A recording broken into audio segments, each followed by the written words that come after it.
So an indie game dev recently went over to Reddit and created a post on our games titled "Pronouns Can Devastate Small Indie Games in Today's Climate, and Steam Isn't Doing Enough to Help. Our Unfortunate Experience." The post reads, "We're a small team of 3 who recently released our first game after 5 years of development and a $0 budget. Feedback has been overwhelmingly positive, and I'm super proud of that. But there's a stressful hurdle that's causing us lots of pain." And so this dev goes on to make a list of alleged things that happened, essentially playing the victim. And I phrase it like that because, spoiler alert, it turned out that this dev was fabricating a number of things and went on to delete this entire thread after people called him out for being a liar. But anyways, the list goes on to mention how people criticized the game for the pronouns and how he was put on like Steam curator lists. Specifically also says he got negative reviews protesting the inclusion of the pronouns despite people enjoying the game otherwise, and showing 2 examples, saying these reviews have dropped our rating from what would have been 96% to 94%, below the 95% threshold for overwhelmingly positive when we hit 500 reviews. So this guy's complaining about 2 reviews out of like 500. And keep that in mind, because that's going to be a key part when we take a look at the comments that this guy got in response to his post that, once again, he ended up deleting. Back to the OP, he includes this final section titled Discussion Points, where he essentially implies that Steam should not allow people to criticize games for including like pronoun options and stuff like that.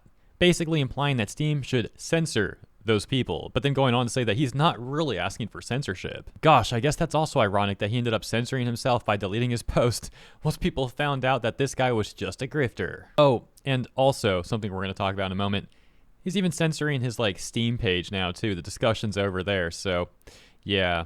In my opinion, too many games try and use inclusivity as some sort of disingenuous selling point. For example, all this DI stuff that we've seen. Or like Starfield, for example, where in the character creation menu, they give you an option to pick your character's pronouns. But then those pronouns don't really do anything in the game, like no one ever uses them. It comes off like Corpos being pandery and disingenuous. It's extremely pathetic. Like, oh, I get it, you really want that ESG money. So let's hop over to the comments that this person got on Reddit. Some of the top ones saying, "Your game has 6 negative reviews, OP, only 2 mentioning quote-unquote pronouns. This post is a great ad for your game, though, being on the top of the sub."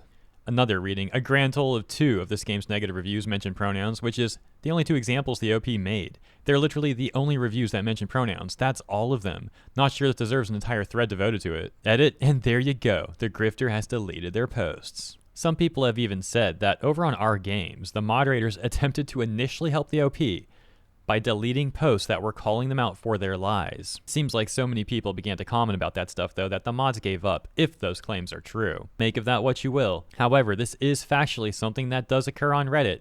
There are times where Reddit moderators will assist in the spreading of lies and misinformation about someone or something that they personally dislike. Or in this case, for example, defending someone's lies and misinformation. When that does happen, it is absolutely moderators abusing their power. Speaking of which, another comment this guy got says, "Did OP just write an entire rant over 2 negative reviews? This is either just blatant advertising for the game, or OP is softer than the average Reddit moderator." Now, of course, I've only shown you a few comments out of hundreds, and as you already know, the OP ended up deleting the entire thread. But now let's hop over to the Steam game itself and the discussions there. That being Fallen Leaf over on Steam, with around 160 reviews as of recording, and now they're getting more negative reviews than ever before. Seems like their entire plan has actually backfired. One of those recent negative reviews reading, "Developer did a Jussie Smollett and faked a review bomb for sympathy dollars. I can't support any developer that has those kinds of ethics, especially when the game itself is super generic and unoriginal to begin with. Hope it was worth it." And linking back to the very Reddit thread that we just went over, that review getting 258 people finding it helpful and 2 finding it funny.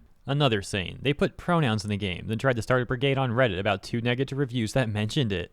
Watch out putting these kinds of people's software on your PC." Again, linking back to that Reddit thread. And that person actually got a response from someone else that reads, "Thanks for the heads up. Also, I noticed the devs actively censored someone who had already bought their game by completely deleting their thread. Probably banned them as well. These devs sound pro-censorship and anti-consumer, which is honestly a horrid and vile aspect to have as a game dev. Had this game on my wish list a few days ago, but now I've taken it off and put both the game and dev onto ignore, thanks to Steam's pro-consumer feature of being able to completely block publishers/studios/games from my view. The devs tried to pick a fight for no good reason and claim censorship when they themselves censored without remorse or valid reasons. Until they issue an open letter apology, they'll continue to be warned about by the likes of me and others out there for years to come. A different response does bring up a rather interesting point, however, saying, how do you know it was the original dev post and not some kid from the internet who wanted to rise a hate against the game? Such a thing really is possible. However, considering that no statements have been made by the devs, and it does seem like they are censoring discussions about what occurred over on Reddit, it seems more probable that all of this stuff really did occur. On a final note about censorship going on, if we take a look at Fallen Leaf's discussion page,